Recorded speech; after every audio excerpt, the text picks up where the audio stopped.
Nikasema leo niingie zangu mtaani leo. Nikanyoe na mtu nitakayempata ndo nitakayecheza naye challenge.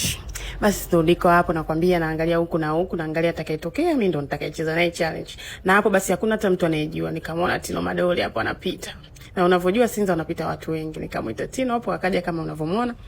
Nikamwambia basi njoo rafiki yangu nikunyoe hapo, na mwelekeza anaangalia bango ananiambia dada una hatari wewe. Kwa hiyo ndo umeamua kuchukua guta ndo tunyolee hapo. Nikamwambia kaa hapo, akakubali. Sasa ndo namuelekeza hapo jinsi ya kukaa vizuri, nikatoa kitambaa nikamfunga kama unavyoona hapo. Nakwambia ajui kama tunacheza challenge hapo. Nikamweka sawa. Hapo sasa ndo naanza kumnyoa mwenyewe. Haelewi chochote. Kaanza sasa nikamwambia play muziki uko pembeni, play muziki tukaanza kucheza challenge yetu. Wanasema mmekuzidi wamemzidi huu. Labda kusafi bibi na nyingi tatu. Si wakuonjwa kumezwa labda watemwe tu. Wivu ugonjwa vindekesa vimeshushuka juu.